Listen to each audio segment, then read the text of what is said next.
자, 여러분 이어서 보도록 하겠습니다. 345페이지 펴놓으시고요. 우리 양도소득세에 우리 시험에서 제일 중요한 세금이고, 양도소득세는 여러분요 대여섯 문제가 출제가 되는데, 양도소득세요. 한두 문제는 좀 내공이 있어야지 맞출 수 있는 문제들이 또 나오기도 하고 그렇습니다. 그래서 양도세가 대여섯 문제 출제되고, 나머지 문제들은 우리가 기본적으로 공부한 내용으로 다 맞출 수 있고요. 양도소득세 성격, 특징, 어떤 성격의 주세인지, 또 양도소득세 과세 대상 어떤 것을 보유할 때 양도소득세가 부과되는지, 또 양도소득세는 양도에 부과하는 세금이니까 양도라는 것은 도대체 어떤 건지, 양도의 개념과 유형이요. 자, 양도소득세는 과세 대상과 이 양도에 해당하는 거, 해당하지 않는 거, 요게 시험 문제 이제 요게 2, 3년에 한 번씩 나오는데, 묶어서 나올 때도 있고 따로따로 나올 때도 있고 그렇습니다. 올해는 여러분들 특별히 또 잘 보셔야 되겠습니다. 양도소득세 과세 대상, 양도의 유형. 그 다음에 양도소득세에서는 어느 때를 양도 시기로 하고 취득 시기로 하느냐. 이것도 이제 한 2, 3년에 한 번씩 이것도 또 출제가 되는데, 양도소득세는 보유기간이 중요해요. 그래서 몇 년 보유하고 파느냐에 따라서 세금이 달라지기 때문에 보유기간 판정에서 판정이 중요한데, 그 보유기간 그러면 우리가 당해재산 취득일로부터 양도일까지를 우리가 보유기간으로 해요. 그러면 어느 때를 취득일로 하고 양도일로 하느냐에 따라 보유기간이 달라지기 때문에 양도 및 취득시기가 의미가 있고, 이것도 시험에 또 2년에 한 번 정도씩 나오고 있습니다. 2, 3년에 한 번씩. 양도소득세 계산 과정이요. 이 양도소득세를 계산하는 과정에 많은 중요한 논점들이 있고, 양도소득세가 어렵다 그러면 이 계산 과정이 어려운 거고, 여기서 시험 문제는 두세 문제가 출제가 되고 있습니다. 자, 그래서 이 계산 과정 중요하고요. 그 다음에 양도소득세 세금 계산했으면 내야 되겠죠. 납세지를 어디로 하고, 그 다음에 양도세 납세 절차. 양도세는 신고 납부하는 세금인데, 예정 신고 납부라는 것과 확정 신고 납부라는 게 있죠. 그래서 이건 또 시험에 단글로 나오기 때문에 반드시 또 잘 알고 계셔야 되는 부분이고, 양도소득세 어떤 경우에 비과세 되느냐. 이 비과세는 시험에 매년 나오는 건 아닌데 자주 출제되는 아주 중요한 부분입니다. 그래서 비과세도 또 잘 보셔야 되고요.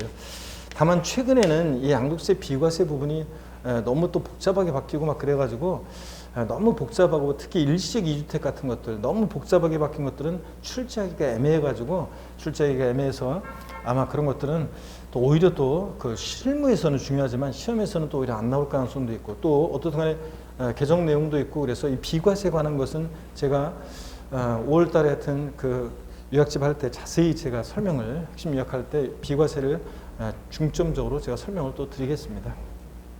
자, 그때 또 완성할 수 있고요. 그 다음에 이런 것들을 테마로 해서 양도세를 우리가 또 출제되고 공부를 합니다. 자, 보시면 345페이지 양도세 의인데요. 의인은 그냥 한번 읽어볼게요, 여러분들. 자, 양도소득세는 개인이요 사업성 없이 토지 건물 등을 유상으로 양도함으로 인해서 발생하는 소득을 양도자별로 합산해서 1월 1일부터 12월 31일까지 부동산 여러 번 팔면 그 양도소득을 전부 다 양도자별로 합산해서 거주자인 경우에 주소지 관할 세무서에 신고 납부하는 그런 국세입니다. 자, 특징인데 여러분 여기 한번 보세요. 자, 화면을 보시면 양도소득세는 국세입니다. 자, 그리고 양도소득세는 유통 과정에서 부과되는 세금이고, 또 양도소득세는 자, 인세입니다. 금방 말씀드렸다시피 양도자별로요. 자, 부동산 여러 번 팔면 그 양도소득을 양도자별로 전부 다 어떻게 한다? 합산해서 과세하는 그런 세금이고, 양도소득세는 법에 열거된 자산에 대해서만 과세하고요. 또 분류과세요. 자, 소득세 과세 방식 중에서 양도소득은 분류과세 방식을 채택해서요, 종합소득이나 퇴직소득과 어떻게 하냐? 구분해서, 따로 구분해서 과세합니다. 당연하지. 여러분들이 부동산 팔았는데 여러분의 근로소득이나 사업소득과 양도소득을 합산해서 과세하지 않습니다. 따로 양도소득만 구분해서 과세합니다. 그 다음에 소득세는 개인 단위 과세합니다. 그래서 부부 공동 소유 물건을 양도하더라도 각각 계산합니다. 각각 계산한다는 거, 이런 것들. 또 양도소득세요. 소득세 과세 방식 잠깐 말씀드리면, 우리가 원래 세 가지가 있는데, 자, 우리가 기초과정부터 소득세 과세 방식, 분리과세 방식 포함해서 배웠었는데, 오늘은 간단하게 종합과세와 분리과세. 종합과세는 종합소득에 해당되는 소득들이요, 이자, 배당, 사업, 근로, 연금, 기타 소득 같은 이 종합소득에 해당되는 소득을 그 종류에 관계없이 1월 1일부터 12월 31일까지를 단위로 해서 전부 다 벌어진 소득을 합산해서 과세하는 방식입니다. 그래서 여러분이 직장 다니면서 근로소득 발생해요. 부동산 임대업해가지고 사업소득 발생해요. 그럼 그 소득을 전부 다 어떻게 한다? 합산해서 종합소득세를 계산합니다. 근데 중요한 것은 분류과세죠. 다른 소득과 합산하지 않고 각각 별도로 구분해서 과세합니다. 퇴직소득과 우리 시험에서 중요한 양도소득이 채택하고 있는 과세 방식입니다. 그래서 시험 문제는 어떻게 나오냐 이겁니다. 자, 이미 29회 시험 때는 옳은 거 골라라 해서 이게 이제 정답지문으로 나왔었는데요. 양도소득에 대한 과세 표준은 종합소득, 퇴직소득에 대한 과세 표준과 어떻게 합니까? 구분해서 계산합니다. 따로 양도소득만. 합산하여, 포함하여 이러면 틀려요. 구분해서 계산한다. 이게 포인트입니다. 그 다음에 이런 것들은 우리가 한번 읽어보시는 거고요. 처음에. 자, 좋습니다. 그러면 양도세 345페이지 특징인데 특징 1번 한번 봅니다. 편하게 보시면요. 양도소득은 사업성 없이 우발적 비경상적으로 발생하는 소득을 대상으로 한다는 점에서 사업성을 가지고 계속적 경상적인 소득에 과세하는 종합소득과 구별된다. 즉 사업성 여부로 사업성을 가지고 팔면 사업소득이고 사업성 없이 팔면 양도소득이고 그렇습니다. 자, 그 다음에 나머지는 뭐 여러분 읽어보시는 거고 3번 개인 단위 과세한다는 것도 읽어보시고 4번 밑줄입니다. 양도소득은 분류과세함으로 종합소득, 퇴직소득 등과 어떻게 한다? 구분해서 과세한다는 거. 포함하여, 합산하여 그러면 틀려요. 그 다음에 5번 신고납부한다는 얘기 읽어보시고요. 6번 실질과세 원칙이 적용되기 때문에 등기등록 허가 등과 관계없이 과세가 됩니다. 그래서 양도세는 등기되지 않아도 등록되지 않아도 허가받지 않아도 과세가 되고요. 물납 허용 안 된다는 것, 분할 납부는 된다는 것, 이런 것도 읽어보시고요. 자, 346페이지 02번의 과세 대상을 봅니다. 자, 양도소득세 과세 대상인데 그 개요에서 그 그림 있잖아요. 그 파생상품, 그 아래 346페이지 맨 아래 파생상품 아래에다가 여러분이 뭘 하나 더 추가하냐면요. 뭘 추가해야 됩니까, 여러분? 신탁수익권이요. 그래서 여러분들이 그 맨 아래에다가 신탁수익권 하나를 더 추가합니다. 그래서 신탁수익권. 신탁수익권을 추가합니다. 올해 양도소득세 과세 대상에 신탁수익권이 이게 추가가 됐습니다. 신탁수익권이 양도소득세 대상으로 추가가 됐다. 신탁수익권. 이렇게 하나 더 추가합니다, 여러분들. 자, 그래서 양도세 대상에는 부동산 등과 주식 등과 파생상품, 또 신탁수익권 이런 것들이 대상이라는 거. 347페이지 양도세 대상이요. 먼저 토지 대상인데요. 뭐 당연합니다. 토지 대상인데 그 두 번째 줄 보니까요. 이 경우 토지는 지적공무상 지목에 관계없이 사실상 지목에 간다. 그렇습니다. 양도일 현재 공부상으로 농지로 되어 있지만 실제 농사 안 짓고 있으면 농지가 아닌 거고요. 사실상 지목에 따라 판단하고 이런 것들. 다만 사실상 지목이 불분명하다. 그건 어쩔 수 없죠. 공부상 지목에 의하는 거고요. 건물 양도세상인데 읽어보면 토지에 정착하는 공작물 중 주택, 점포, 공장, 창고, 사무실 등 같은 지붕과 벽돌은 기둥이 있는 것으로서 여기 비추려 건물에 부속된 시설물과 구축물을 포함한다. 그래서 우리가 건축물이라고 하지 않고 건물이라고 하는 이유는 양도세에서 건축물에는 건물뿐만 아니라 시설물도 포함이 되어 있는데 근데 양도소득세에서는 건물과 독립한 시설물은 대상이 아니기 때문에 자, 우리가 건물이라고 하고 있습니다. 그런데 다만 건물에 부속된 시설물이나 구축물은 포함해서 대상이 되고요. 동그라미 1번 건물의 용도는 국세기본법상 자 실질과세 원칙에 따라서 공부상 용도에 관계없이 사실상 용도에 따라 판단한다. 한번 이해하시면 되죠? 그래서 양도일 현재 공부상으로 주택으로 되어 있는데 실지는 영업용 건물로 생활하되 양도하면 영업용 건물 양도로 과세하는 거고요. 이런 것들. 그 다음에 동그라미 2번 무허가 위법적 건축물로서 공부상 등기되지 않은 건물도 대상이 된다는 거. 그래서 등기, 등록, 허가 등과 무관하게 과세하니까 당연한 얘기죠. 그래서 무허 건축물도 당연히 대상이 되고 이런 것들. 자, 그래서 토지 건물 당연히 대상입니다. 근데 부동산에 관한 권리요. 일정한 권리도 대상이 되는데 여러분 보세요. 부동산에 관한 권리는요. 일정한 부동산에 관한 권리가 대상이 되는데 여기 보시면 먼저 부동산 이용에 관한 권리로서요. 부동산 이용에 관한 권리로서 지상권, 전세권, 등기된 부동산 임차권이 대상인데 이 지상권, 전세권은 등기와 무관하게 대상이 됩니다. 그래서 미등기 전세권, 미등기 지상권 대상이 됩니다. 네? 자, 그 다음에 용익물권이죠, 얘네들. 근데 용익물권 중에서 지역권 대상이다 아니다? 아니라는 거. 시험에 2번 나왔고요. 지역권 아니고. 그 다음에 부동산 임차권은 반드시 등기가 돼야 됩니다. 왜냐하면 부동산 임차권은 채권이기 때문에 반드시 등기된 부동산 임차권만 대상이지 등기되지 않은 부동산 임차권은 대상이 아닙니다. 그 다음에 점포 임차권이요. 상가 임차인의 지위로서의 점포 임차권. 법률적 용어는 아닌데 우리가 당구장 운영하는 임차인이 당구다이, 당구공, 당구큐대, 커피숍 판기, 컴퓨터 이런 시설을 권리금 받고 넘길 때 부동산이 없잖아요. 지금 제가 열거한 것 중에서. 그래서 이런 시설을 권리금 받고 넘길 때 기타 소득세 대상이지 권리금에 대한 것은 양도세 대상이 아닙니다. 소위 말해서 우리가 흔히 권리금이라고 하는 거 있죠. 그것은 기타 소득세 대상이지 양도세 대상이 아닙니다. 자, 그 다음에 어권, 광화권, 저작권, 상표권, 특허권 등 일체 무체재산권은 대상이 아니라는 거예요. 이런 것들. 자, 그래서 여러분들 그 교재 보니까 347페이지 부동산에 관한 권리.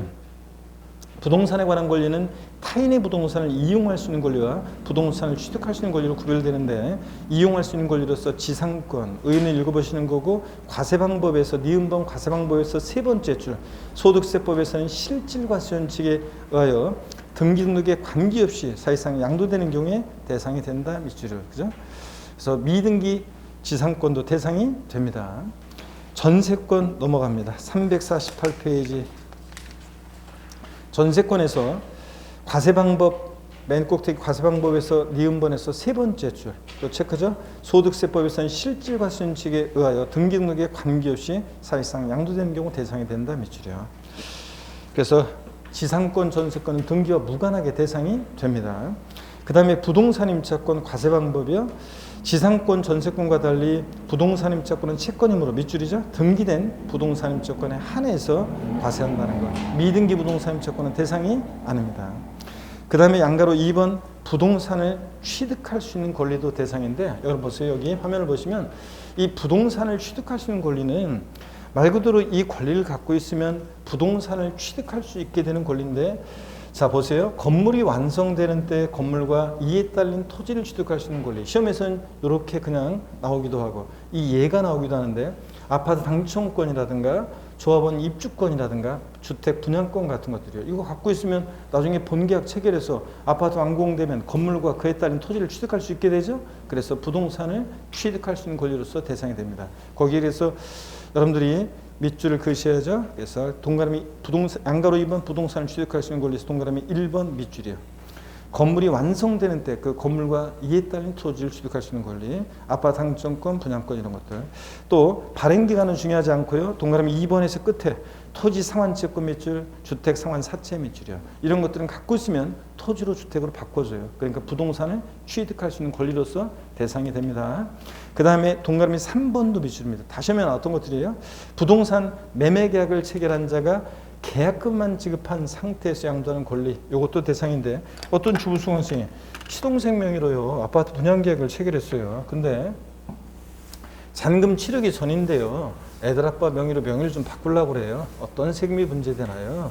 자, 그런데 자 갑이라는 사람 명의로 계약금을 치렀어요. 부동산 매매 계약 체결하면서 계약금을 치렀는데 잔금 치르기 전이에요. 잔금 치르기 전인데 명의가 바뀝니다. 명의를 바꿔요. 자, 그러면 다른 사람한테 명의가 바뀌면 이때 갑은 부동산을 취득할 수 있는 권리를 양도했다고 봅니다. 우리가 부동산 매매 계약 체결하면서 계약금을 왜 치릅니까? 계약금을 치른 자가 치르지 않은 자보다 우선적으로 그 계약을 완성시킬 수 있는 지위 권리를 갖잖아요. 그러니까 우리가 계약금 치르죠. 그래서 부동산 매매 계약을 체결한 자가 계약금만 지급한 상태 명의가 바뀌면 이 사람은 부동산을 취득할 수 있는 권리를 양도했다고 봅니다. 그래서 참고적으로 이때 취득 가격은 이런 거라고 그랬죠. 취득 가격은 이때까지 계약금, 중도금 들어간 게 있으면 이걸 취득 가격으로 하고 양도 가격은 여기다가 프리미엄 얹어서 팔았다. 자, 그러면 이 프리미엄 상당액에 대해서 양도세 부과되잖아요. 이런 것들이 다 뭐냐면 프리미엄 받고 팔았을 때 그 프리미엄 상당액에 대해서 양도세 부과되는 겁니다. 자, 이렇게 해서 이런 거라고. 그래서 부동산 취득할 수 있는 권리로서 다 대상이 됩니다. 다 반드시 줄긋고 알고 있어야 되고. 그 다음에 기타 자산을 보겠습니다. 여러분 기타 자산은요. 첫 번째 기타 자산에 열거된 것들이 기타 자산인데 몽땅 싸가리다가 아니라 양가로 1번입니다. 사업에 사용하는 자산과 함께 한다는 영업권 보세요. 동그라미 1번 밑줄입니다. 사업에 사용하는 자산, 가로도 밑줄이요. 토지, 건물, 부동산에 관한 권리 이런 것과 함께 한다는 영업권 밑줄이요. 대상입니다. 그래서 시험에서는 사업에 사용하는 자산과 함께 한다는 영업권 이렇게 나오기도 하고 뭐 토지와 함께 사업에 사용하는 토지와 함께 한다는 영업권, 사업에 사용하는 건물과 함께 한다는 영업권 이렇게도 나옵니다. 자, 그 가로 내용을 한번 제가 읽어볼게요. 영업권을 별도로 평가하지 않았으나 사회통념상 자산에 포함돼서 함께 양도된 것으로 인정되는 영업권과 행정관청으로부터 인가허가 면허 등을 받음으로써 얻는 경제적 이익을 포함해서 이런 영업권 대상입니다. 그런데 중요한 것은 348페이지 맨 아래 동그라미 2번이요. 밑줄입니다. 영업권을 단독으로 양도하면 발생하는 소득은 종합소득세보다 기타 소득세 대상입니다. 여러분, 자 무슨 얘기냐면 영업권은 반드시 사업에 사용한 자산과 이런 것과 함께 양도할 때 영업권만이 대상입니다. 제가 옛날에 영업권 예를 들을 때 KFC로 예를 들었었다고 그랬잖아요. 처음에는 못 모르고. 그래서 KFC, 코리안 프라이드 치킨 이건 줄 알았는데 다국적 기업이었죠. 그래서 지금은 코리안 진짜로 치킨 토종 브랜드 치킨 만약에 어떤 프랜차이즈가 있는데 노원점이 있습니다. 그래서 노원 지역에서 영업할 수 있는 영업권을 갖고 있는 사람이 그 영업권만 양도하면 기타 소득세 대상입니다. 근데 매장 건물, 토지 건물, 매장 건물 같은 것과 함께 영업권을 양도하면 이건 뭐가 된다? 양도세 대상이 됩니다. 그래서 부동산과 함께 양도할 때 영업권만 대상이지 단독 영업권만 양도하면 이거보다 기타 소득세 대상이다. 그래서 349페이지 반드시 이 표 내용을 알아두셔야죠. 여러분들이 중요 표시해놓고 사회상한 자산과 함께 한다는 영업권만 대상이지 사회상한 자산과 분리되어 양도되는 영업권은 뭐다? 기타 소득세 대상이다. 꼭 알아두시고요. 그 다음에 특정 시설물 이용권, 회원권입니다. 자, 본문 보니까요. 이용권, 회원권 명칭 불문하고요. 시설물 배타적으로 이용하거나 일반 이용자보다 유리한 조건으로 이용할 수 있도록 약정한 단체에 구성이 된 자에게 부여되는 시설물 이용권 대상입니다. 그 예를 알아두셔야죠. 골프, 콘도, 종합체육시설, 그냥 헬스클럽 회원권 같은 뭐 이런 것들이요. 여러분 동네에 있는 헬스클럽 회원권은 대상이 된다 안 된다? 된다고 그랬습니다. 명칭 불문하고 거래가 안 된다는 것뿐이지 하여튼 명칭 불문하고 대상이 됩니다. 자, 그 다음에 동그라미 3번도 밑줄입니다. 법인이 주식 등을 소유하는 것만으로 시설물 배타적으로 이용하거나 일반 이용자보다 유리한 조건으로 시설물 이용권을 부여받게 되는 경우에 그 주식 포함해서 대상이 됩니다. 이런 주식을 주주회원권이라고도 하는데 제가 제 친구가 골프장 법인의 대표라는 얘기 해드렸죠? 뻥으로 그렇다고 그랬잖아요. 그래서 오더니 나한테 오더니 뭐 우리 골프장 법인의 주식을 인수할 생각이 없냐? 그래 좋다. 대신 니네 골프장 법인의 주식을 갖고 있는 만큼은 회원들이 누릴 수 있는 지위를 누리게 해줘라. 그럴 때 주식은 회원권적 성격이 들어있죠. 이런 주식은 양도세 대상이 된다고 그랬습니다. 시험에 또 나왔었고 최근에요.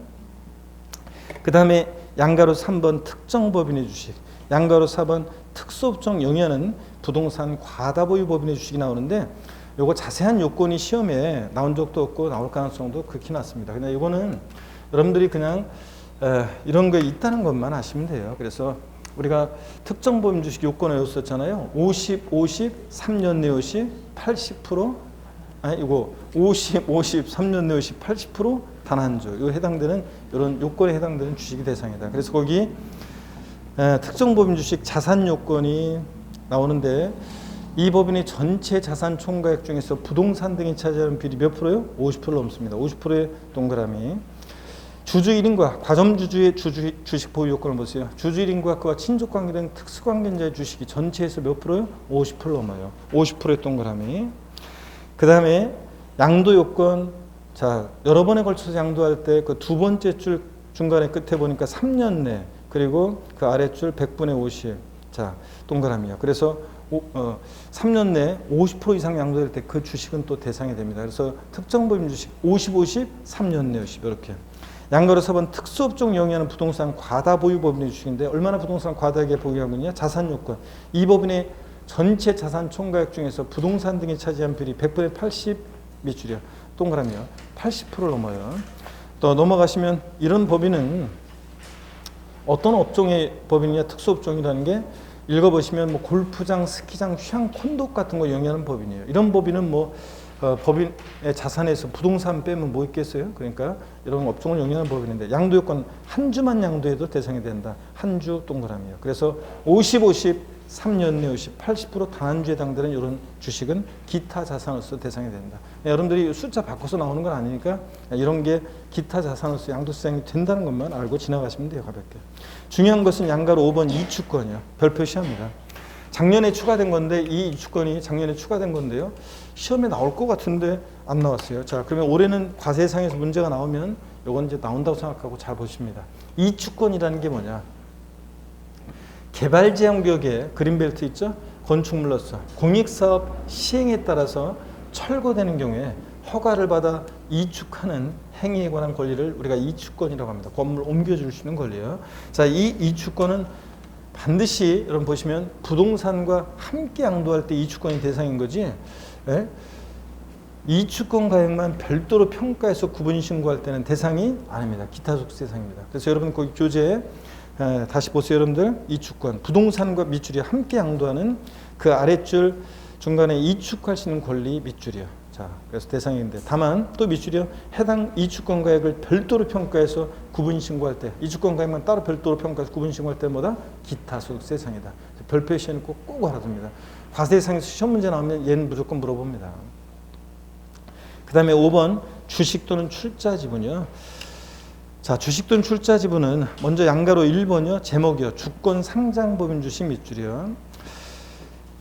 동그라미 1번 맨 끝에 대주주가 양도하는 건 밑줄이요. 주권 상장 법인 주식은 예외적으로만 대상이 돼요. 대주주가 양도하거나 또는 351페이지 표 아래에 대주주 요건을 우리가 자세히 알 필요 없고요. 동그라미 2번에 대주주에 해당하지 아니하는 자가 그 두 번째 줄 밑줄입니다. 증권시장에서의 거래에 의하지 아니하고 양도한 주식이요. 그러니까 주권 상장 법인 주식은 대주주가 양도하거나 아니면 대주주가 양도하거나 아니면 장외 거래할 때만 대상이 됩니다. 그래서 여러분들은 주식 거래할 때 양도세 안 내죠? 그래서 주식 거래할 때 양도세 안 내고 왜냐하면 소액주주죠. 증권시장을 통해서 거래하니까 양도세상이 아닙니다. 자, 봅니다. 351페이지 펴놓으시고요. 그 다음에 그래서 여러분 주권 상장법인 주식은 어떤 거냐면 자, 얘는 대주주가 양도하거나 또는 장외 거래할 때만 대상입니다. 뭐 그냥 크게 중요한 건 아니고 편하게 한번 보세요. 자, 주권 상장법인 주식은 대주가 양도하거나 엔드가 아니에요. 또는이에요. 대주가 양도하거나 아니면 장외 거래, 증권시장을 통하지 않고 양도하면 대상이 됩니다. 여러분들은 소액주주죠. 증권시장을 통해서 거래하니까 양도세 안 내잖아요. 자, 그리고 양가로 2번입니다. 제목만 밑줄이요. 주권 상장법인이 아닌 법인의 주식, 즉 비상장법인 주식은 대상이 됩니다. 또 양가로 3번이 작년에 추가된 건데 이것도 편하게 보세요. 외국 법인이 발행했거나 외국에 있는 시장에 상장된 주식으로서 법령이 정하는 일정한 주식은 또 대상이 되는 게 있습니다. 파생상품 제목만 하시면 돼요. 자세한 거 필요 없고 금융상품, 파생상품 대상이 되고 넘어갑니다. 352페이지요. 352페이지 신탁수익권. 이게 작년에 추가가 됐습니다. 신탁수익권이 작년에 추가가 됐는데 동그라미 1번에요. 신탁의 이익을 받을 권리 밑줄이고요. 그리고 가로 생략하고 의 양도로 발생한 소득은 대상이 됩니다. 그래서 이거요 어떤 거냐면 여러분 그 가로 안에 물론 예외가 있어요. 그냥 참고적으로 봅니다. 자본시장과 금융투자에 관한 법률에 따른 수익증권 및 투자신탁의 수익권은 제외한다 이렇게 되어 있는데 법령이 정하는 건 제외한다는데 하여튼 신탁의 이익을 받을 권리, 신탁 수익권이라는 것이 양도세 대상으로 추가가 됐다 이렇게 하시면 되고 동그라미 2번 다만 밑줄이요. 신탁 수익권의 양도를 통해서 신탁 재산에 대한 지배 통제권이 사실상 이전될 때는요, 그 신탁 재산 자체를 양도한 것을 봅니다. 자, 그래서 신탁 수익권 보시면 신탁 수익권 양도 신탁의 이익을 받을 권리 대상이라는 거. 근데 요거 신탁 수익권 양도를 통해서 신탁 재산에 대한 지배 통제권이 사실상 이전되면 그 신탁 재산 자체를 그걸 양도한 것으로 본다. 이런 것도 한번 밑줄 그어놓고 눈에 익혀두시고요. 자, 그래서 신탁 수익권 제목만 기억합니다.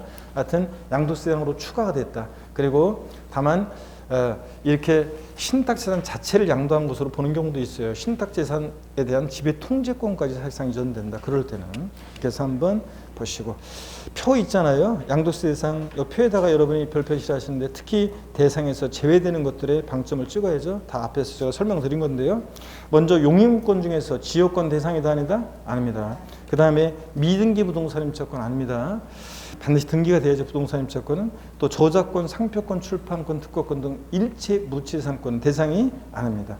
또 점포 임차권, 당구장 운영하는 임차인이 시설을 권리금 받고 넘길 때 이 권리금 같은 이런 것들은 기타 소득세 대상이라는 거 다 체크입니다. 그 다음에 이주권은 반드시 부동산과 함께 항돼야지 이주권 가액을 별도로 평가해서 구분 신고할 때마다 기타 소득세 대상이다. 꼭 별표시는 기억하라고 그랬습니다. 그 다음에 6번이요. 영업권은 반드시 사업에 상하는 자산과 함께 항돼야지 영업권만 단독 양도하면보다 기타 소득세 대상이라고 그랬습니다. 이거. 그리고 주식은요. 주권 상장법인 주식을 소액주주가 장내거래하는 경우 대상 아니죠? 주권 상장법인 주식은 대주주가 항도하거나 장외거래할 때만 대상인데, 자, 요거 소액주주가 항도했어요. 장내거래했으니까 대상이 아니다. 여러분들이 주식 거래할 때 양도세 안 내잖아요.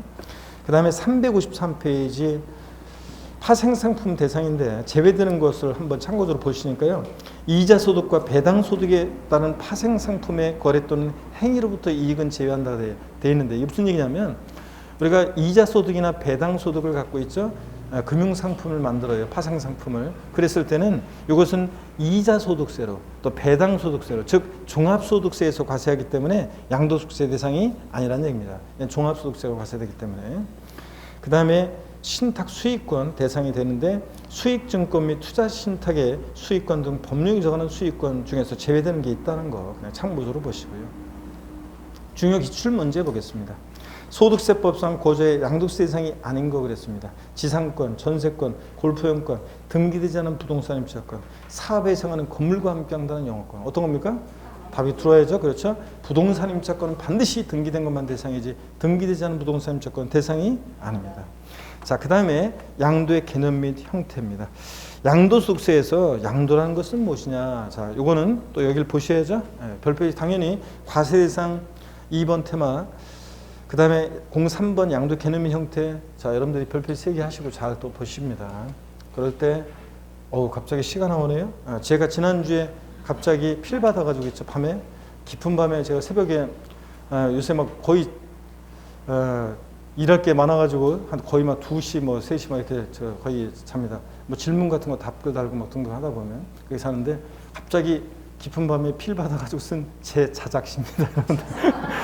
원래 제가 자작시 거의 안 그는 소개 안 하는데 오늘 갑자기 필 받아가지고 소개를 안 하는데 이번에는 한번 소개합니다. 초록은 서러움이다. 서러움은 초록이다.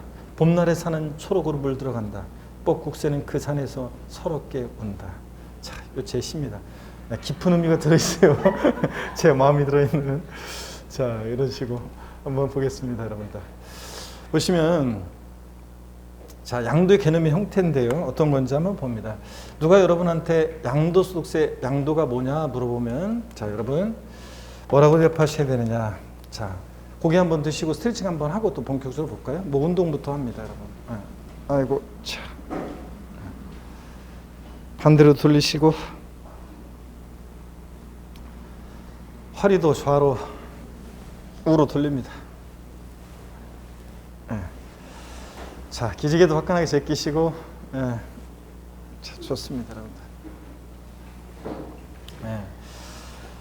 힘내시고 항상 이 양도소득세 할 때 정도 되면은 뭐 꼭 이렇게 4월 중순이 되면 매년 이렇게 수강생분들이 이렇게 항상 3월 첫 주보다 항상 계속 사람들이 오는데도 불구하고 3월 첫 주보다 계속 인원이 줄어요. 그랬다가 최저점으로 이렇게 떨어진단 말이죠. 매년 희한하게 보면 코로나 때문에 안 그럴 줄 알았더니 역시 변함이 없어요. 이랬다가 5월달 되잖아요. 5월 첫 주 되면 또 나와요. 또 그래가지고 또 다 이렇게 하셨다가 또 이제 바로 또 한두 주 지나면 또 급격히 또 이제 인원이 또 빠지기 시작합니다. 그러다가 이제 그 중에는 이제 1차까지 포기하시는 분도 계시고 아예 그냥 2차까지 포기하시는 분도 계시고 그러니까 2차 포기하신 분이 계시다가 1차까지 포기하신 분도 계시고 그런데 그러면 안 됩니다, 여러분들. 끝까지 버텨내시고 항상 제가 얘기합니다. 그 9월달, 10월달에 마지막에 여기 남아있는 그 얼굴에 80~90% 합격한다고 그랬잖아요. 그러니까 끝까지 잘 버텨내시길 당부드립니다, 여러분들. 흔들림 없이요. 자, 양도소득세 양도가 뭐냐? 그러면 양도세 양도는 뭐다? 사실상 유상 이전입니다. 그래서 사실상 이전만 하면 돼요. 실질과세는 직상 등기능과 관계없이 사실상 이전하면 양도로 봅니다. 그래서 민법 등 관계법 등에 따른 등기등록을 이행한 경우에 한해서 양도한 것으로 본다. 이러면 틀려요. 그 다음에 사실상 이전해야지 형식적으로만 이전하는 것은 양도가 아닙니다. 그 대표적인 예 양도 담보 목적으로 이전은 형식적 이전입니다. 그래서 양도에 해당하지 않습니다. 그래서 예, 양도 담보 어떤 건지 제가 기초과정부터 계속 설명을 드렸던 내용입니다. 어떤 얘기냐? 제가 공부할 때 옛날에는 재봉틀 판례로 공부했다고 그랬잖아요. 어떤 어머니가 재봉틀을 굴려서 한 집안에 가게를 꾸려나가고 있는데 재봉틀을 담보로 돈을 빌립니다. 자, 그런데 이 돈을 못 갚으면 재봉틀 네 맘대로 알아서 해라. 처분권을 채권자에게 이전하는 계약. 이런 게 양도담보 계약입니다. 근데 이 어머니가 여전히 재봉틀을 굴려 사용 수익해요. 자, 이런 게 양도담보 계약인데 갑이란 사람이 보세요. 을로부터 어떤 자산을 담보로 해서 금전을 대여받았습니다. 그래서 대여금 채권에 대한 예, 채무자고 을 채권자입니다. 자, 그랬을 때 변제가 돼서 근데 그 전에요. 이 자산에 대해서 갑이 행사하고 있는 소유권 내용 이런 거 참고적으로 설명드렸었죠. 소유권이라는 하나의 권리는 사용할 수 있는 사용 권한, 수익할 수 있는 수익 권한, 처분할 수 있는 처분 권한, 세 개 걷는 권한으로 되어 있는데 양도담보 계약은 여전히 사용 수익을 누가 해요? 채무자가 해요. 채무자가 갖고요. 근데 변제에 대해서 돈을 못 갚으면 네 마음대로 알아서 해. 처분권만 채권자에게로 이전해요. 그러니까 여기 보세요. 갑에서 을로 이 양도담보 목적으로 이전은요. 등기 형식은 소유권 이전인데 실질은 담보 이전. 여전히 채무자가 사용 수익하잖아요. 사실상 이전한 게 아니에요. 그래서 이 양도담보 목적으로 이전은 양도에 해당하지 않습니다. 근데 변제에 대해서 돈을 갚았어요. 그러면 담보 소유가 소멸되어서 처분권 채권자로 갔던 거 다시 소유권 처분권이 복귀합니다. 소유권이 채무자에게로. 이런 거는 관념적으로 처분권 갔다가 다시 왔어요. 자, 변제에게 돈을 갚아서 담보사유 소멸로 인한 소유권 하나는 양도에 해당하지 않아요. 근데 문제는 돈을 안 갚았어요. 그래서 채권자가 제3자에게 이것을 매각합니다. 그때는 채무 불이행 등의 사유로 변제 충당, 매각할 때는 이때는 완전히 대가받고 넘어가는 거니까 이때는 양도에 해당합니다. 여러분들. 자, 그래서 우리 결론만 알면 돼요. 양도 담보 목적으로 저는 양도에 해당하지 않는다. 단 채무 불이행 등의 사유로 변제 충당, 매각할 때는 양도에 해당한다. 요거만요. 그래서 여러분 보세요. 이때 사실 참고적으로 또 보시면요. 누가 양도세 납세무자가 되냐면 채권자, 양도담보권자, 채권자가 아니라 채무자가 양도세 납세무자가 돼요. 왜 그런지 한번 볼까요, 여러분? 만약에 이거 매각대금이 보세요. 매각대금이 만약에 5억 원이라고 할게요. 이거 판 매각대금이. 그러면 매각대금이 5억인데 채무는 만약에 3억이에요. 그러면 채권자는 자기 채권에 만족을 얻고 나머지 2억 돌려줘야 됩니다. 채무자한테. 또 채무자 입장에서 보면 이 자산이 매각이 됨으로 인해서 자신의 채무 3억 원을 면하게 돼요. 채무 3억 원을 면하게 되는 대가를 받고 이전하기 때문에 최종적인 양도속의 귀속이 지금 벌써 누구한테 됐어요? 그러니까 채무자한테. 그래서 채무자가 납세무자가 되는 겁니다. 이런 것까지 우리 시험에서 물어보진 않겠지만 우리는 결론만 알면 됩니다. 양도 담보 목적으로 저는 양도에 해당하지 않습니다. 자, 근데 양도에 해당하지 않고요. 근데 다만 채무 불이행 등의 사유로 변제 충당, 매각했을 때는 양도에 해당한다. 이것만 알면 됩니다. 자, 그 다음에 반드시 양도세는 유상이전, 대가를 받고 이전해야죠. 이거 무상이전은 양도에 해당하지 않습니다. 자, 그래서 누가 여러분한테 양도소득세 양도가 뭐냐 물어보면 뭐라고 대답하신다? 사실상 유상이전이다. 이 얘기입니다. 자, 그 다음에 양도소득세 양도에 해당하는 것과 해당하지 않는 게 쭉 나올 건데 그 전에 양도의 개념 형태 한번 보겠습니다. 353페이지 볼까요? 양도의 개념 정의입니다. 양도란 자산에 대한 등기 등록과 관계없이 밑줄이요. 그리고 그 아랫줄 그 자산을 유상으로 사실상 이전되는 것을 말한다. 밑줄이요. 그래서 이걸 더 줄이니까 우리는 한마디로 양도세 양도는 뭐다? 사실상 유상 이전이다. 그런 얘기고요. 2번 유상 이전의 의미요. 자산을 대가를 받고 이전하는 유상 이전의 의미. 여기 밑줄이요. 무상 이전은 어떻게 한다? 제외하고. 사실상 이전의 의미 3번이요. 민법상 물권 변동 요건인 등기 등록과는 관계가 없습니다. 민법은 등기함으로 성립하고 등기해지 대항하지만 우리 세법은 실질과 현직 적용되기 때문에 등기 등록과 무관합니다. 그래서 소득세법에서는 실질과 현직에 따라서 소유권 이전 등기 등록과 같은 형식 요건에 관계없이 대상물이 사실상 이전되는 경우 양도로 본다는 거. 그래서 포인트 등기 등록에 관계없이.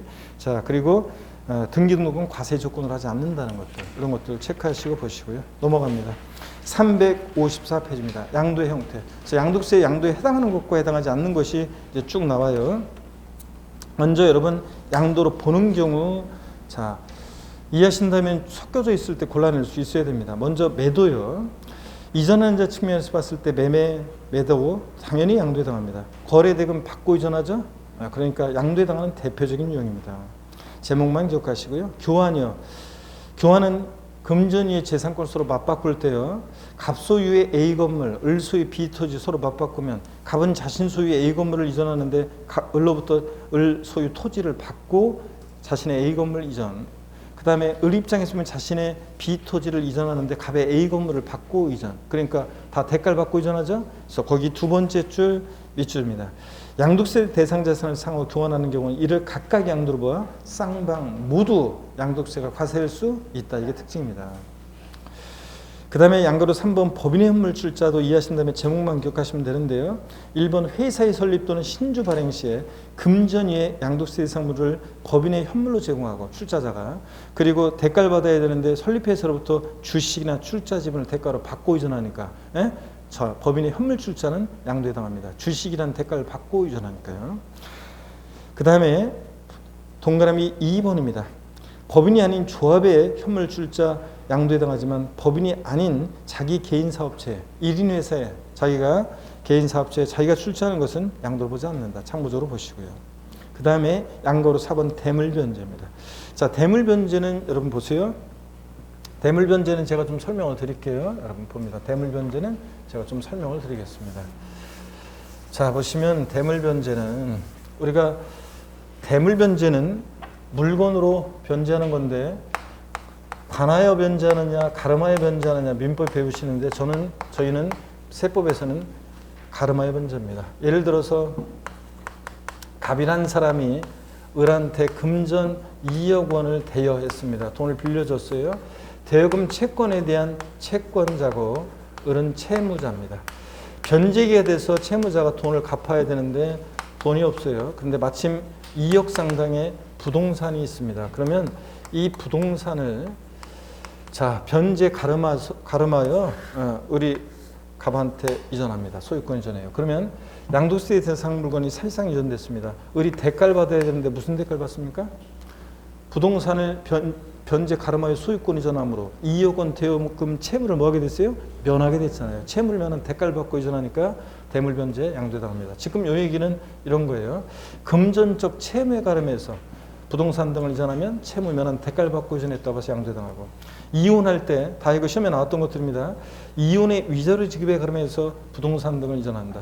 자, 헤어지면서 어떤 여자가 전 남편한테 부동산으로 위자료를 주면서 이거 먹고 떨어져. 그러면은 자, 뭐예요? 어떤 대가를 받습니까? 부동산 사실상 이전했는데 어떤 대가를 받았어요? 위자료 지급 채무를 면한 대가를 받고 이전하니까 양도에 해당합니다. 그래서 제가 항상 얘기했죠.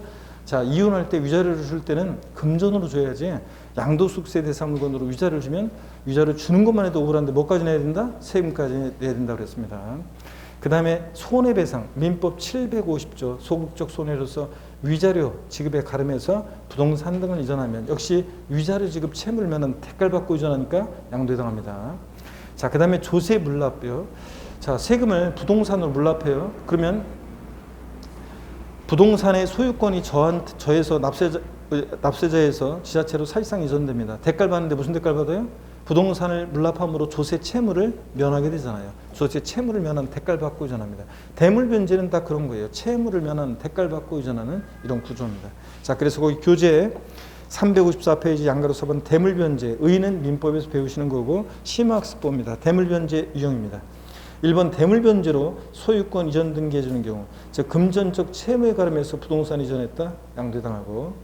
2번 다 체크입니다. 이혼 당사의 일방이 위자료 지급에 가름해서 당사자의 일방이 소유하고 있는 부동산, 양도세 대상 물건의 소유권을 이전했다, 양도에 해당하고. 채무 면한 대가를 받고 이전합니다. 3번 손해배상에 있어서 당사자 간의 합의에 의하거나 법원의 확정 판결에 의해서 일정에게 위자료를 지급하기로 하고 동위자료 지급에 관하면서 당사자 일방이 소유했던 부동산으로 대물 변자면 역시 채무를 면하는 위자료 지급 채무를 면하는 대가를 받고 유전하니까 양도당합니다. 이런 것들. 355페이지 공용 수용은 제목만 하시면 돼요. 수용. 자, 제목만 하시면 됩니다. 강제적으로 매매 이뤄줘도 보상금 받고 소유권 이전합니다. 토지 소유자가 수용권자한테 소유권 이전 등기 형식을 빌려 소유권 이전하거든요. 자, 보상금 받고 이전이니까 강제적으로 매매 이뤄줘도 수용도 양도당합니다. 양가로 6번 부담보 증여입니다. 자, 부담보 증여를 또 좀 설명을 드려볼게요, 여러분들. 우리가 부담보 증여는 여기를 봅니다, 여러분들. 부담보 증여는 어떤 거냐? 자, 또 보겠습니다. 부담보 증여는 부담이 있는 증여를 하는 건데 제가 똑같은 예로 계속 들겠다고 기본 강의 때도 계속 말씀을 드렸는데 부담보 증여 한번 봅니다. 예를 들어서요. 부담보 증여. 갑이라는 사람이 있습니다. 자, 시가 5억 상당의 토지를 갑이 을에게 증여합니다. 그랬을 때 증여자 갑이고 증여를 받는 수증자 을이 있습니다. 근데 이 토지를 담보로 갑이 은행에서 빌려 쓴 3억 원의 차입금이 있습니다. 그래서 저당권이 설정되어 있는데 이런 부담이 있는 증여라는 거죠. 갑이 을한테 야, 을 왜? 내가 너한테 시가 5억 상당 토지를 증여할 건데 받을래? 그래? 야, 근데 내가 그 토지를 담보로 은행에서 3억 원 빌려 쓴 거였는데 그건 네가 좀 갚아줘야 되는데 진짜 고마워. 내가 알아서 갚을게. 자, 그러면 수증자가 알았어, 내가 알아서 갚을게 그랬어요. 수증자가 채무를 증여자가 갚아야 할 돈 3억 원 채무를 인수하기로 했다, 그런 얘기입니다. 채무를 인수하기로 했을 때 증여자와 수증자가 내야 세금 관계를 말해봐라. 그러면 증여자는 이 채무 인수액 상당액이요. 수증자가 인수하는 이 채무 인수액 상당액. 요 사례 같으면 3억 부분에 대해서요. 증여자는 양도소득세를 계산해서 납부할 의무가 있습니다. 자, 보세요, 여러분. 양도소득세 양도에 해당하려면 반드시 대가를 받고 이전해야 되는데 공짜로 줬는데 증여자가 무슨 대가를 받았냐? 자, 자신이 갚아야 할 돈 3억 원을 수증자가 대신 갚아주니까 증여자는 3억 원만큼 채무를 뭐하게 됐어요? 면하게 됐잖아요. 3억 원만큼 채무를 면한 대가를 받고 이전했기 때문에 사실상 유상이전으로서 이 채무 인수액 상당의 부분은 양도에 해당합니다. 3억 원의 양도세를 내는 건 아니고 부담보 증여 시 양도차익 계산하는 방법이 있어요. 나중에 배울 건데요. 나중에 이 3억 부분에 대해서는 대가가 있다고 봐서 양도당합니다. 그러면 여기 보세요. 지금 이 채무 인수액 상당액이요. 3억 원. 수증자가 인수하는 채무 인수액 상당액. 이게 어떤 의미가 있는 거냐면 채무 인수액 상당액은 증여자 입장에서 보면요. 이것은 양도에 해당하는 금액입니다. 그래서 금방 자신이 갚아야 할 돈을 수증자가 대신 갚아주니까 채무 면하는 대가를 받았다고 봐서 양도에 해당하는 금액입니다. 자, 만약에 이 문제를 있잖아요. 이거를 요 똑같은 사례에서 제가 문제를 냅니다. 똑같은 사례에서 다음 중 양도소득세, 소득세법상 양도에 해당하는 금액은 얼마인가? 1번 5억, 2번 3억, 3번 2억, 4번 1억, 5번 5천만 원. 이런 식으로 문제를 내면 수강생님들이 딱 보고서 숫자가 나오니까 계산 문제인 줄 알고 계산 문제 나왔네. 안 풀어. 이렇게 한다고 그랬잖아요. 똑같은 사례에서 소득세법상 양도에 해당하는 금액은 얼마인가? 얼마입니까? 3억 원. 3억 원이 양도에 해당하는 금액입니다. 그 다음에 취득세 입장에서 한번 볼게요. 취득세 입장에서 보면 이 채무인수액 상당액, 이 3억 부분은요, 유상으로 취득한 것을 봅니다. 유상 취득한 것을 봐요. 그래서 세율도 유상 취득에 대한 취득세 세율 적용되는데 왜 대가 있다고 보냐고요? 어떤 대가를 줬냐고요? 수증자가? 자, 자신이 채무 3억 원 증여자 갚아야 할 돈 인수에 대신 갚아주니까 증여자한테 3억 원만큼 채무를 면해주는 대가를 주고 취득했다고 봐요. 채무를 면해주는 대가를 주고 취득했다고 봐가지고 유상취득으로 봅니다. 수증자는요, 이제 보세요. 채무 인수액 이외 자산. 채무 인수액 이외 자산이요. 요 사례 같으면 5억에서 갚아야 하는 돈 3억 뺀 나머지 요 2억 부분에 대해서요. 2억 부분에 대해서는 증여세 공짜로 받은 거죠. 수증자한테 증여세가 부과될 수 있고요. 증여에 해당되고요. 증여에 해당되고. 자, 취득세 입장에서 보면요. 요거는 공짜로 받은 거니까 무상취득으로 봅니다. 그래서 무상취득에 대한 세율이 적용됩니다. 채무인수액 이외 자산은 무상취득한 것으로, 채무인수액 상당액은 유상취득한 것으로 봅니다. 그래서 유상취득인지 무상취득인지 요거 시험에서 뒤바꾸니까 요걸 잘 봅니다. 자, 이런 얘기입니다. 근데 지금까지 설명한 요 얘기는 증여자와 수증자가 배우자 직계존비속 이외자가 아닐 때 얘기지 배우자 직계존비속 간이면 얘기가 틀려져요. 만약에 배우자 또는 직계존비속 간에 배우자 또는 직계존비속 간에 배우자 직계존비속 간에 부담부 증여를 했습니다. 그러면 여러분 보세요. 남편이 자다 말고 자기 부인한테 저런 부담부 증여했습니다. 알았어 여보 3억은 내가 알아서 갚을게. 아빠가 고3인 자녀한테 저런 부담부 증여했습니다. 알았어요 아빠 제가 수능 준비하는 틈틈이 알바 뛰어가지고요 갚을게요. 군대가 있는 자녀한테 부담부 증여했습니다. 알았어요 아빠 제가 사병 월급 많이 올랐는데요 제가 월급 모아서 갚을게요. 그 아버지 돈 갖다 갚겠죠? 그렇기 때문에 자 배우자 직계존비속 간의 부담부 증여하면요 요거 요 채무 인수액은 저 사례에서 3억은 저 채무 인수액은 있죠 수중자에게 인수되지 않은 것으로 추정해요. 인수되지 않은 것으로 추정합니다. 본다가 아니라 추정해요. 그러니까 인수가 돼야지만 자 인수가 돼서 수중자가 대신 갚아줘야지만 증여자는 3억 원만큼 채무를 면한 대가를 받았다고 보는 건데 인수되지 않은 것으로 추정하니까 결국은 뭐가 부과되냐면 자 증여에 해당되고 자 양도소득세 양도에 해당하지 않습니다. 다만 근데 단 배우자 직계존비속 간에도 단 채무 인수 사실이 객관적으로 입증이 되면요 채무 인수가 입증이 된다 객관적으로 그러면 양도로 보는 경우도 있습니다. 그 채무 인수가 입증되는 경우로서 제가 저희 그 누나 얘기 드렸는데 저희 큰 누나가 저하고 차이가 많이 나요. 그래서 그 조카애가 결혼하는데 저한테 누나가 와가지고 아무개한테 어느 동네에 있는 아파트를 주려고 하는데 내가 저 어디서 들으니까 그냥 증여하면 세금 많이 나오는데 무슨 전세 끼고 대출 끼고 증여하면 세금을 줄일 수 있다는데 맞냐 그래서 누나 그게 뭐냐면 부담부 증여하면서 제가 쫙 설명하고 그랬었는데 자 여러분 보세요. 그 국가나 지자체 그러니까 전세 끼고 또는 대출 끼고 증여합니다. 그러면 단순 증여하는 것보다요 반드시는 아닌데 대체적으로 보면 이 전세 끼고 대출 끼고 증여했을 때 이 부분은 양도세로 계산하고 나머지는 증여세로 계산하면 단순 증여하는 것보다 대체적으로 세금을 절세를 합니다. 그래서 사람들이 많이 이용하긴 해요. 반드시는 아니지만 여러 가지 따져볼 게 있지만 어떻든 간에 근데 만약에 대출 끼고 은행에서 금융기관에서 대출 받은 것은 확인이 되죠. 채무가 객관적으로. 그 다음에 또 전세 보증금 같은 것은 국가에서 확인해 준 게 있잖아요. 그래서 그 채무가 입증이 됩니다. 근데 문제는 이것을 갚을 만한 인수할 만한 능력이 있어야 돼요. 미성년자한테는 아무리 해봤자 걔가 어떻게 그걸 갚아요. 자 그러니까 그런 것도 고려하시면 되고요. 어떻든 간에 우린 결론이요. 부담부 증여 제가 다 설명을 드렸습니다. 교재를 한번 보겠습니다. 355페이지 양가로 6번 부담부 증여에서 의 보시고 동그라미 2번 양도의 당 여부에서 동그라미 기억번입니다. 증여자의 채무를 수증자가 인수하는 경우에 증여가액 중 밑줄입니다. 그 채무액에 해당하는 부분은 그 자산이 유상으로 사실상 이전된 것을 보아서 증여자에게 양도세 과세하고 채무액 상당액 부분에 대해서는 그 다음에 니은번 채무 인수액 이외 자산 부분에 대해서는 유상 이전이 되지 않았기 때문에 증여로 보아서 수증자에게 증여세를 과세하고요. 밑줄이요. 자, 그 다음에 디귿번 배우자 간 또는 직계존비속 간의 부담부 증여에 대해서는 수증자가 증여자의 채무를 인수한 경우에도 채무액은 수증자의 인수하지 않은 것으로 추정해서 양도로 보지 않는다는 거 밑줄 짝이고 그 다음에 다만 그 채무액이 국가나 지자체에 대한 채무 등 객관적으로 입증되면 양도로 보는 경우도 있다. 그래서 배우자 또는 직계존비속 간의 부담부 증여는 항상 양도소득세 과세하지 아니한다. 항상은 아닙니다. 대가 입증이 되면 양도로 보는 경우도 있다. 이런 것도. 나중에 이제 부담부 증여에 관한 계산 사례 같은 거 자세히 나중에 볼 거예요. 자, 356페이지 그 계산에 관한 거. 근데 일단 그 전에 앞에 122페이지로 앞에 잠깐 갔다 오겠습니다. 122페이지로 갑니다.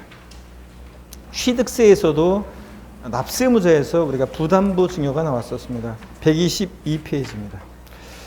122페이지. 그래서 보시니까 122페이지 부담부 증여가 나옵니다. 취득세에서도. 제가 양도세 설명할 때 하겠다고 그냥 넘어왔던 건데요. 122페이지 보겠습니다. 부담부 증여의 경우 채무인수액에 대한 유상 취득의제입니다. 자, 양가로 1번 채무인수액 상당액이요. 동그라미 1번 증여자의 채무를 인수하는 부담부 증여의 경우에는 그 채무액에 해당하는 부분은 부동산 등을 유상으로 취득한 거로 본다. 밑줄짝이에요. 자, 그래서 포인트 채무인수액 상당액은 뭐라고요? 유상 취득으로 봅니다. 취득세 입장에서는 자, 채무를 면해주는 대가를 주고 취득했다고 봅니다. 근데 동그라미 2번 봅니다. 이 채무인수액 상당액이요. 동그라미 2번 보니까 122페이지. 자, 동그라미 2번 배우자 또는 직계점수로부터의 부동산 등의 부담 보증의 경우는 앞선 그 위 구의 규정을 적용하므로 이 구의 규정이 어떤 거냐면 배우자 직계점비속의 부동산을 취득하면 원칙 증여로 취득한 것으로 보고 대가 인정할 수 없죠. 다만 대가 입증이 되면 유상취득으로 본다는 그 규정인데 그 규정을 적용하므로 원칙적으로 증여로 취득한 것으로 봅니다. 대가 입증이 되면 자, 요 채무액 상당액도 유상취득으로 보고 다만 대가를 지급한 사실을 증명한 경우에는 유상취득으로 본다. 그래서 쫙 밑줄입니다. 다. 그리고 양가로 2번 채무인수익 이외 재산이요. 5억에서 3억 뺀 나머지 2억 부분 채무인수익 이외 재산은 무상취득으로 본다. 밑줄이요. 그래서 원칙적으로 취득세에서 부담보증에는 자, 채무인수액 상당액은 유상취득으로 보고 채무 면해주는 대가를 주고 취득했다고 채무인수익 이외 재산은 뭐로 무상취득으로 봅니다. 여러분. 자, 이렇게 해서 알아두시고요. 그 다음에 우리 다시 뒤로 오셔가지고 156페이지에 넘어가시면 156페이지 양가로 7번 공매 경매요. 제목만 아시면 됩니다. 공매대금 경락대금 받고 이전하면 양도당합니다. 어떤 주부 수강생이 수심이 가득한 얼굴 저를 찾아와서 제 친구 얘기인데 물어봐도 되나요? 예, 괜찮아요. 제 친구 얘기인데도 괜찮아요? 예, 괜찮아요. 근데 제 친구가 친구네 집이 사업이 잘못되어서 집이 경매 넘어가는 상황인데 그런 때도 양도세 과세할 수 있다는 건가요? 얘기 드렸죠, 여러분? 생각나세요? 공매 경매도 강제적으로 매매해줘도 공매대금 경락대금 받고 이전이니까 양도해당 합니다, 여러분. 근데 거기 동그라미 2번을 봅니다, 밑줄이요. 다만 소유자산을 경매 공매로 인해서 자기가 재취득하는 경우에는 양도로 보지 않는다, 밑줄 짜기요. 356페이지 양가로 7번 보고 있습니다. 자, 그러면 여러분 요건 어떤 거냐면 공매 경매의 경우는 어떤 거냐 이런 거라고 그랬습니다. 잘 보세요. 우리가 갑이라는 사람이 있고 을이 있는데 이렇게 반대로 갑이 어떤 부동산을 담보로 해서 금전을 빌렸습니다. 얘 채무자고 채권자입니다. 자, 그래서 저당권을 설정했는데요. 이 부동산은 갑 채무자 소유가 아니라 병이라는 사람 소유입니다. 그럴 때 우리가 병을 물상보증이라고 하죠. 타인의 채무에 자신의 부동산을 담보로 제공하게 하고 사용대가 받을 때 물상보증이요. 자, 채무자가 변제기 돈을 안 갚았어요. 그래서 채권자가 이것을 경매에 넘겼어요. 자, 물상보증인 병 입장에서는 이게 웬 날벼락이 있는데 절대 남의 손에 못 넘어가게 한다 그래서 경매에 참여했습니다. 그래서 재취득했습니다. 이때는 공매 경매된 자산을 자기가 재취득할 때는 이것은 양도에 당하지 않습니다, 여러분. 자, 우리가 채무자는 경매에 참여할 수 없지만 물상보증인은 경매에 참여할 수 있거든요. 하여튼 결론 공매 경매된 자산을 자기가 재취득할 때는 양도에 당하지 않습니다. 여기서 말하는 자기는 여러분 집에 있는 자기도 아니고 도자기도 아니고 어떤 자기다? 물상보증인 자기입니다. 자, 그래서 밑줄이었고 그 다음에 양가로 8번 물납입니다. 아까 설명드렸죠. 대물변제 구조라고요. 지자체 부동산의 소유권을 이전합니다. 대가를 받는데 무슨 대가를 받느냐? 부동산을 물납함으로 조세 채무를 면하게 되죠. 조세 채무를 면한 대가를 받고 이전하니까 조세 물납도 양도에 당한다. 제목만 알아두시고요. 기타 양도로 보는 경우는 나중에 문제집 같은 거 할 때나 보고요. 일단 넘어갑니다. 양도로 보지 않는 경우인데요. 이것도 잠시 쉬었다가 양도로 보지 않는 경우. 자, 이어서 설명을 드리겠습니다. 잠깐 쉬겠습니다.